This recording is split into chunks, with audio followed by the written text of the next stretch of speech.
good night, good evening to everybody. Jamal, Hey, what are you doing back there? Good gracious. hey. Well, I hope it's not morning time because this man just poured up a shot live on this daggone recording. But tonight, as y'all saw last week, we've had a wonderful topic about new school versus old school. And they always say if you ask, you shall receive, right? So last week I threw a shot in the dark and I said I wanted to get a guy on here and he's going to join us. But before we go into that, y'all know Eric Shelton on this side, Jamal Williams on that side. But the guest we got coming on today is I undershot his history of bodybuilding. He's been competing for 6 decades, not 30 years, but 6 decades. So that's 60 for the ones who's in school. But then he's also the founder and president of an organization, actual organization, the AMBF. So we ain't gonna hold him backstage too much longer. We got Kent Bierly joining us on the pod today. How you guys doing? All right. What's going Yes, on, bud? sir. Thanks for having me on. I appreciate it. I could talk bodybuilding, specifically natural bodybuilding. I could talk about it forever. Hey, we got the right person there. We got the right person. Like, I want to give we're going to hop straight into this. I want to give a kind of a brief history because you told us something before we started that I really think everybody should want to hear. Because I just seen you compete last weekend. So last weekend you competed at the Florida Pro, and you told us that you've been competing since you were 16, which gives you 17. 17. Okay, which gives you 6 decades of competition history. So how did you get into bodybuilding, and how was the bodybuilding landscape when you first started? When I first got into I first started working out when I was 13. I was, football family. My brother had weights. He was a typical older brother, used to beat the hell out of me all the time. He never used the weights. So I figured, well, let me use the weights so I can kick my brother's ass one day. So I just started using them in the basement, and little by little, I got my friends into it. And I really just did it for football. And then, I played up until 1 year of college. Had about 8 to 10 friends from the football team working out with me all through high school. The coach would get pissed off because the weight room was empty, but I had more weights in my basement than he had at the school. So then I played 1 year of college, blew out my knee playing with my friends in the snow after the season was over. Never stepped on the field again. Doctor tells you your knee will never be the same. Well, that's actually, my left leg is actually better than my right leg now. So, and then I had already done a couple shows before I was a freshman in college. So I figured I was good at it. My body seemed to adapt to it. I had the big legs from playing sports, and I picked the right parents. So genetics, you got to be able to pick the right parents to be good in bodybuilding. That's for sure. So I was lucky, and my body adapted, and I said, well, I got to keep the competitive itch going. And I wasn't going to play ball anymore. So I just started competing while I was in college. And once I got out, and I just been competing ever since. Took time off. I didn't compete from when I was 30 to 40. I had kids, married, divorced, the cycle of man. So then when I was 39, I said, I'm going to do another show when I turn 40 and see how I do. Next thing you know, I've been competing since I turned 40. So I'm enjoying the past 20 years have been better for me than the first part of my career. So I'm enjoying it. There's a lot more shows. It's a lot more opportunities, a lot more people. And, and back then it was just bodybuilding. My first show that I won was the second show. I did my first show. I was 17, and I got my ass kicked. I was like, I had goofy shorts. I was like, I didn't know what I was doing. I was using QT copper tone, and so then I was like, when I come back next year, I did a show when I was 19, so it was really only a year. It's like 13 months later, and I was ready. It was 19 teenagers in my show, so it was like a separate show. They highlighted the teenage class, 19 teenagers. And I won that. And then I won. It was all NPC back then, too. There was really only other natural organization was the AAU, and they were kind of like a quasi-natural at the time, I believe. And then, so I just started competing. I won some NPC shows when I was younger. I won my class, competed against world champions, and they couldn't believe that I was natural, and I was going toe-to-toe with them. I joined a gym, and everybody wanted to know what I was on. And I didn't know what they were talking about. I worked out in my basement up until I was like a sophomore in college. And then they started calling me Liver Boy because all I took was desiccated liver. That it was the nastiest stuff ever. But they called me. Yeah, I know, Jamal. You're right. It was bad. If I didn't have the one specific brand, I couldn't take it. I would gag every time I took them. But that's all I took, and they called me Liver Boy. It was, that was my nickname in the one gym, Bodyworks, back in New City, New York. And yeah, then I just kept doing shows, different organizations would pop up. I did an AAU, a few of their natural shows. I did, just whatever was available. It was obviously way different back then. Just bodybuilding. There was monster women. Guys were huge. Everybody's juicing. And I didn't think anything of it because I was good enough to beat a lot of them. So luckily, starting out in my gym and gym in the basement, being able to be successful just by doing that, the thought of doing steroids was just like, I don't need steroids. Who needs steroids? Why are you taking steroids? You look like shit. It's really not much different now, right? I mean, without steroids, these guys would look like a regular tennis player or something. I don't know. Nice.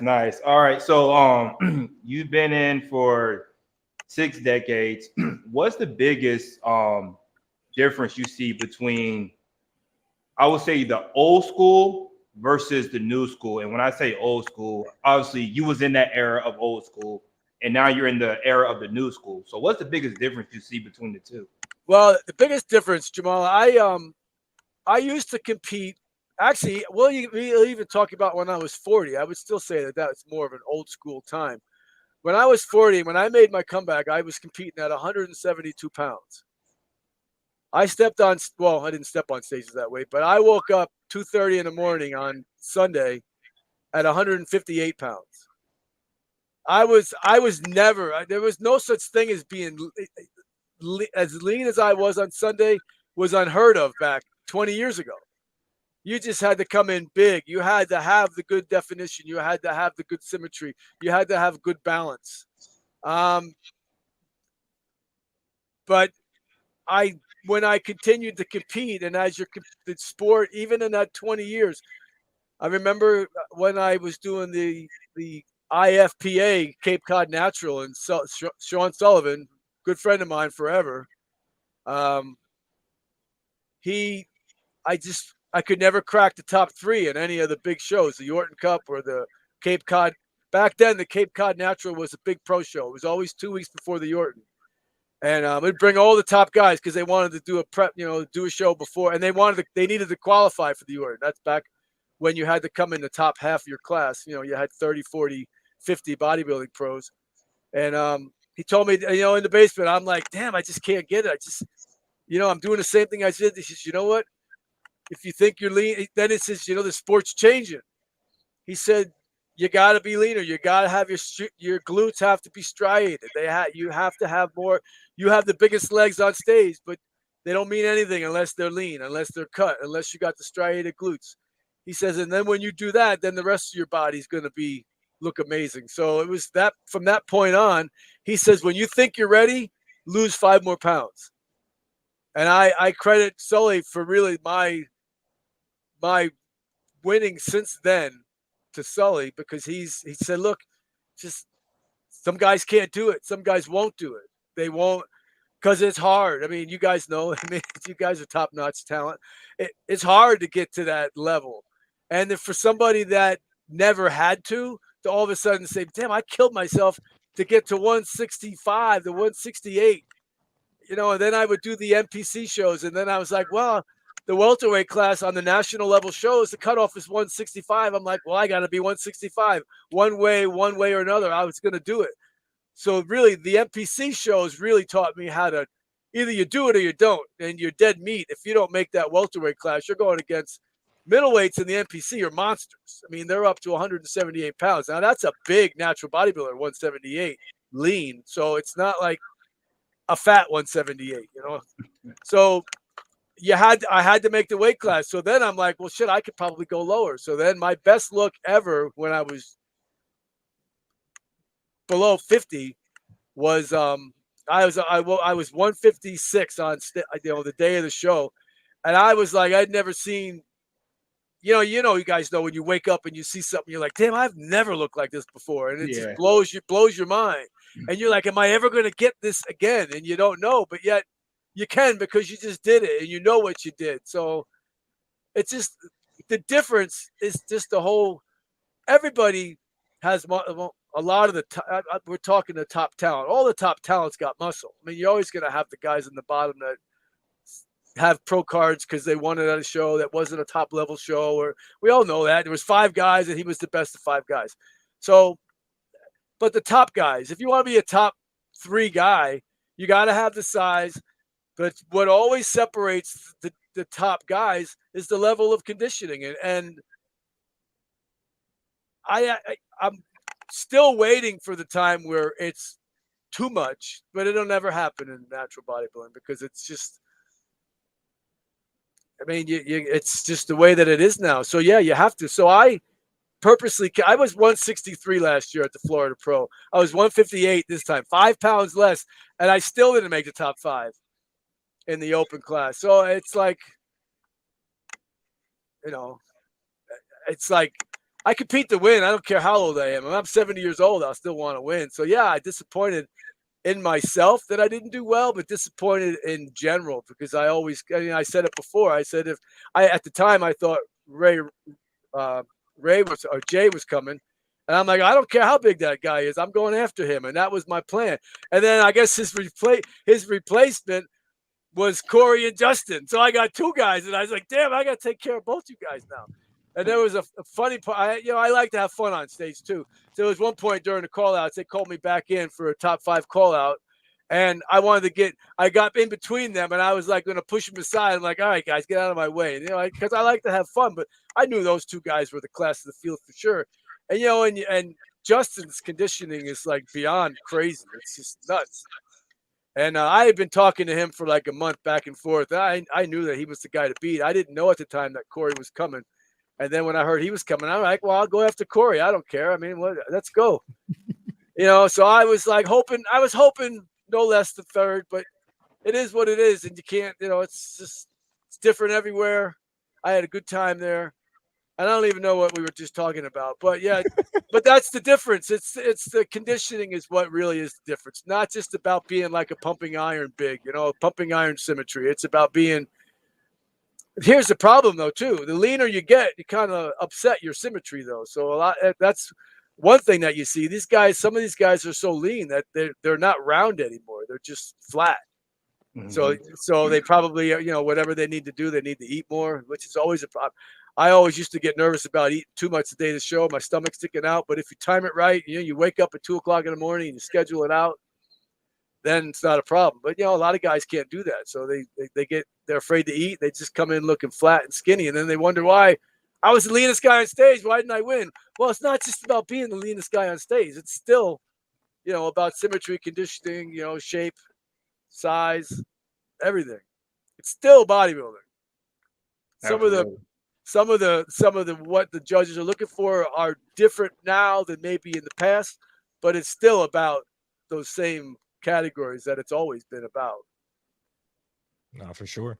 And I guess my question, because I spoke about it last week, and I know sometimes we say things up here and it goes in one ear and out the other because people are like, oh, they're just saying stuff, right? So I guess when we have somebody else speak on certain topics, they'll be like, oh, they may hear it a little bit clearer now.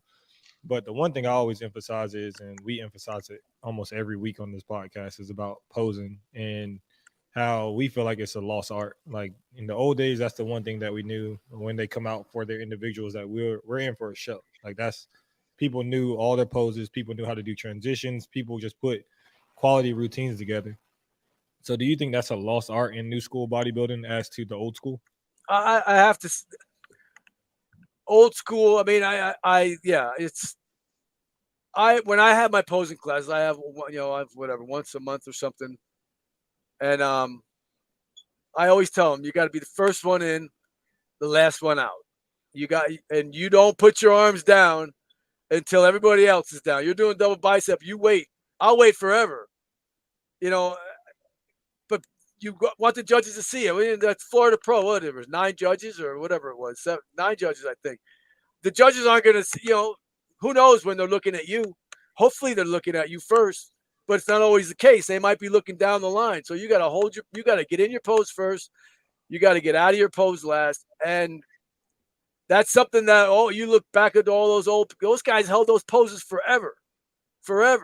They didn't do all the little fancy dancy, and I'm strictly talking bodybuilding. I can only want to get involved in the whole physique, all that stuff those guys do.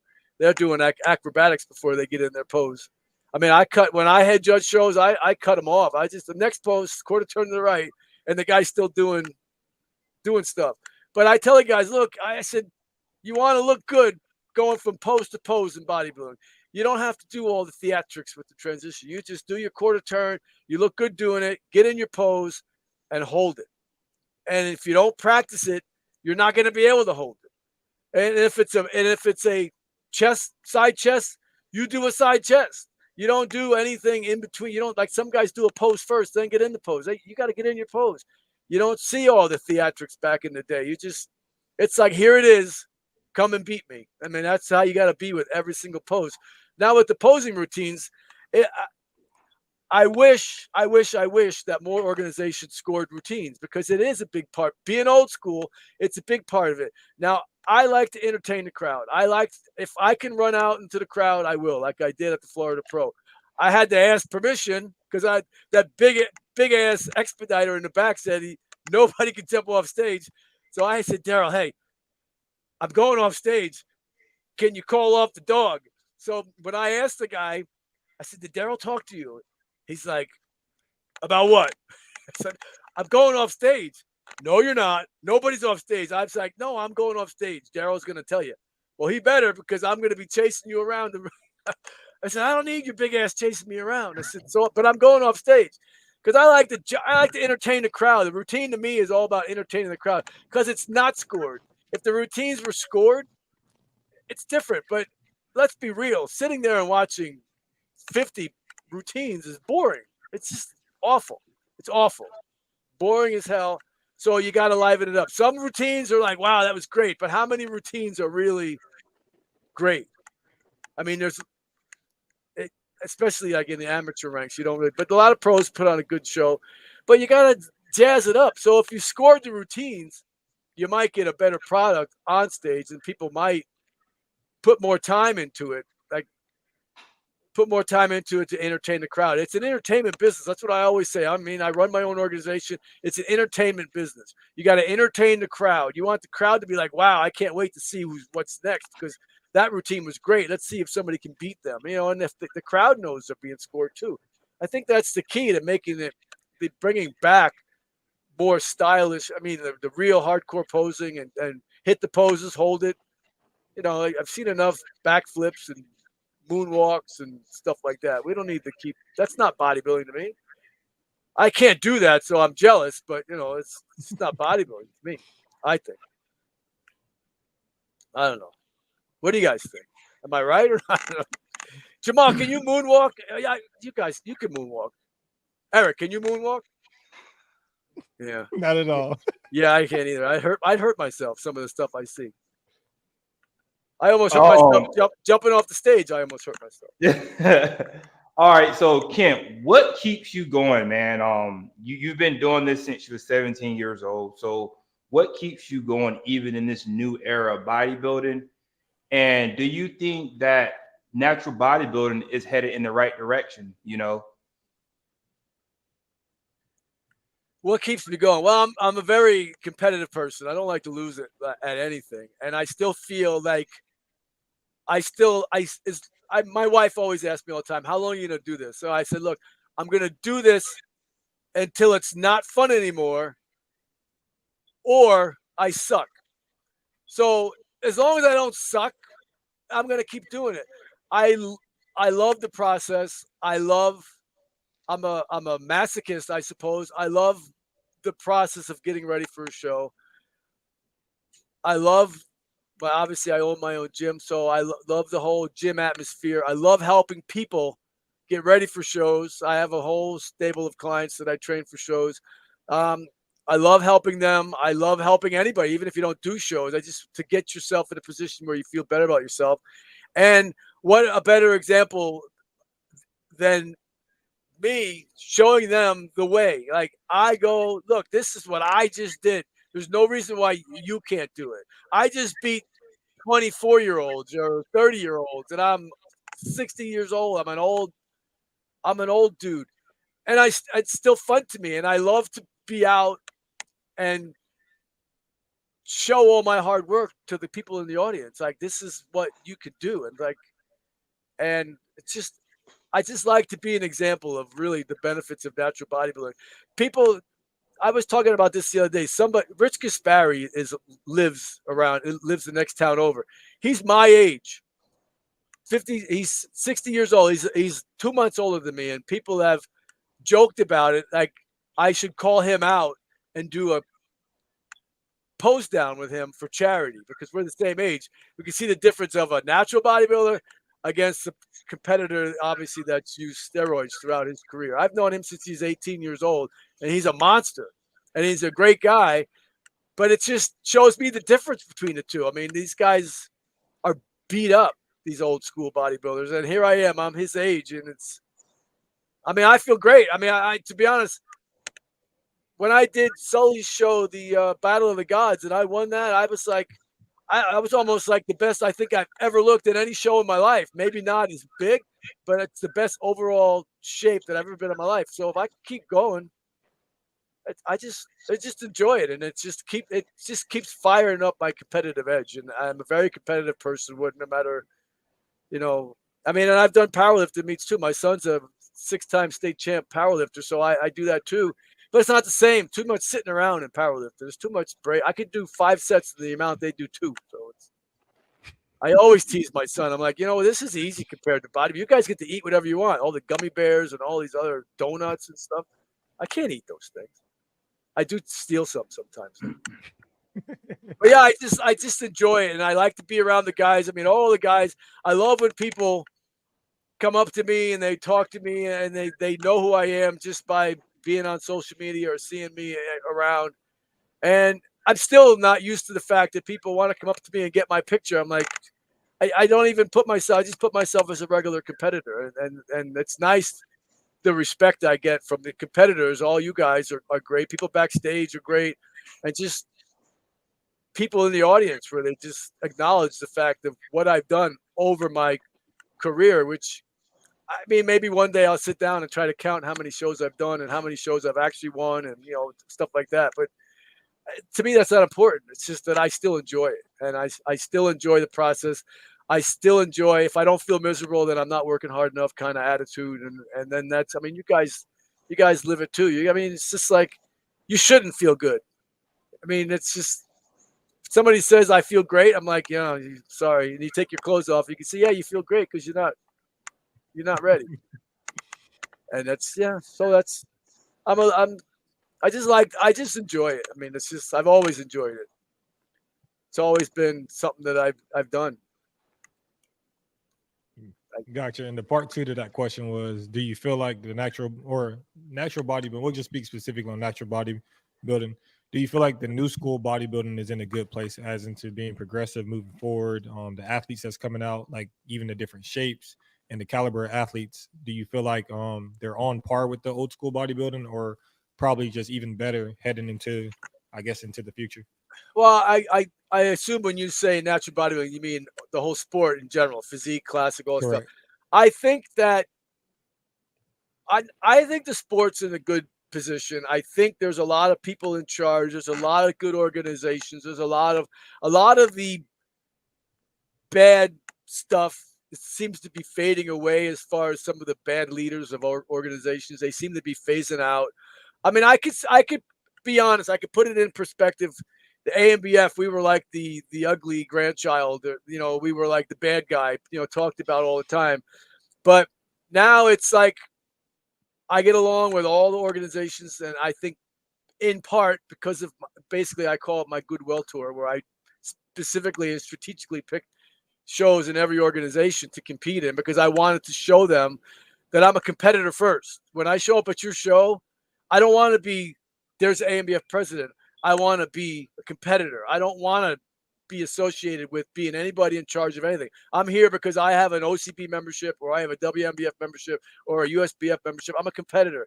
So I get to see it from a competitor's point of view, but at the same time, I also get to look at it from an administrator point of view. I can see how they do things.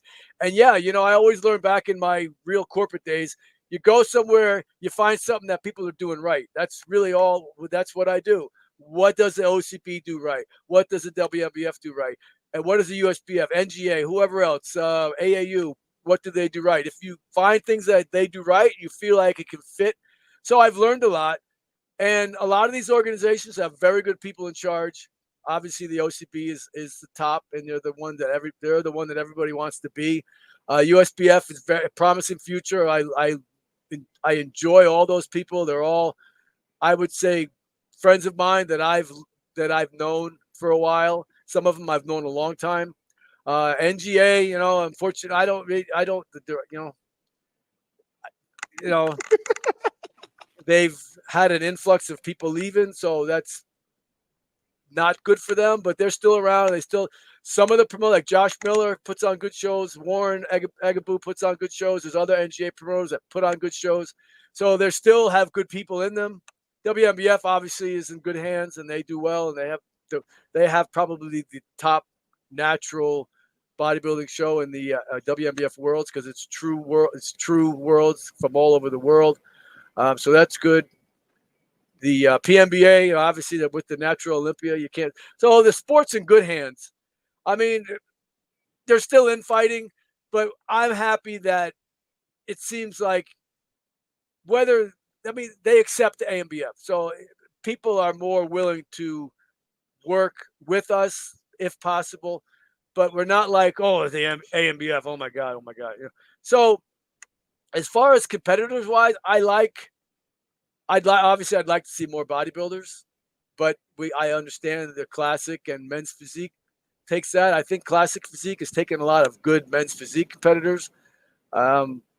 But a lot of organizations are smart, and they allow the crossovers in the pro shows. So you guys like you can do classic and men's physique. You're a bodybuilder, right? Or classic. What are you? Hey, he a hybrid. He could do both. I was looking for pictures. But I know Eric. I've seen him on stage as men's physique, but I've seen pictures of class. So you got a men's physique guy can do any class. I mean, because you guys all have the same size as bodybuilders. But it's the whole conditioning point. We're different. And then at the women's classes, I mean, it's unfortunate. It seems like figure seems to be going down. Bikini's growing. Wellness is taking a lot of figure competitors. Women's physique is some shows a lot, some shows no bodybuilders. But I think as a whole, the numbers I think have been going up for the past couple of years. And I mean, I know our numbers have been going up. So I mean, if our numbers are going up, then I'm assuming everybody else's is. Some shows get smaller, but some of the other shows get bigger. I know Daryl's show was comparable to last year, which is good. And I mean, it's definitely grown since the first year. And then I think natural bodybuilding is in a good place. Good people in charge for the most part in most organizations. There seems to be more cooperation between the organizations as to not putting shows on top of each other. I know I've had some communication with Nancy Andrews, WMBF, about one of our weekends. Could I do this? Could I do that? And we try to communicate. I've had the same conversations with some of the OCB promoters. I mean, it's really about it. There's no NGA shows left in New Jersey anymore, so we used to have to work around them. I mean, then you have the NPC, who now they're trying to take all the natural competitors, and from what I've seen and heard, the numbers of those natural shows aren't very big. And so I don't know. It seems like to me, it seems more of a gimmick than anything else. But we all know a good natural competitor can compete in the NPC. But you take a natural competitor to compete in a natural show that's to me a quasi-natural. It's only a 1 year drug-free. So that's a whole lot different to competing against people that have been natural for 7 years or 8 years or forever, But I think it's in a good spot. The numbers are there. It's just that it seems like there's less in each class because there's so many classes. That's the issue. You don't want to dictate your classes based on what the NPC does either. It seems like that's always a knee-jerk reaction. They had classic, we had classic. They have wellness, we had wellness. So it's just, that's really it. You get problems when you follow NPC. I mean, I've done so many NPC shows, and I know so many NPC people that it seems like they do a lot of their policies based on money first, and then just to try to get more competitors to do other. I mean, that's the whole. When they started Men's Physique, was for guys that didn't want to juice as much and then didn't really, have legs, basically. So they added Men's Physique. I mean, that's. So I think I hope I answered the question. I answered a lot of questions, I think. I told you I could talk. I wasn't lying. Hey, you said you was gonna give us 30, and you gave us 30. So yeah, I could talk. I could talk forever. So we actually about to round off the conversation, but first and foremost, we want to thank you. And you didn't talk about working out, though. You didn't talk about working out. I mean, you told us about the whole thing about how you worked out in the garage for the long time. But I mean, how about real quick? This is what I've learned. What I've learned as I've gotten older. Your body hurts all the time, no matter what. You need to take more time off, or you need to do less per workout. So as I'm training for a show, I'll work out every day. But instead of doing chest and biceps or whatever, I'll do chest one day and I'll do bis and tris another. I try not to work out more than 45 minutes. I do a heavy leg day and then a light leg day. So I split everything up, give my joints a rest. But the greatest thing is, as you get closer to a show, as you kind of like lower the weights and increase the reps a little bit or whatever, how I finagle it, by the time the show comes around, I don't hurt at all. It's the weights that get you. So you just got to kind of feel it out. If it doesn't hurt, then go ahead and do it. Like I don't do deadlift. I changed my whole deadlifts as I get close to a show. I'll do more light, stiff leg deadlifts than a regular conventional heavy deadlift. I'll still squat, but I might change it to a power squat instead of a real squat. And I do more leg presses, stuff like that. More exercises that involve more stretching of your muscles instead of just the deep contraction. So you kind of dumb it down as you get closer to a show, and you do less per workout. So that's my secret. So Eric, when you're old like me, that's what you got to do. So in about 30 years, I'm 30 years. I hope I'm here. I hope I'm here in 30 years. I'll call you up. Eric, how's it going? Damn, this shit's hard. That exact rubric. But like I said, we want to thank you for coming on, because like I said, this was a shot in the dark, and was just like, let's see if he comes on. But you gave us expertise of over 60 years of natural bodybuilding, which we truly appreciate. But yeah, you want to close this out, Jamal? I guess he on mute, so we ain't gonna hear him. So I can't hear you. So we're gonna end it there. But so until next week, y'all, we out of here. Peace. All right. Thanks, guys.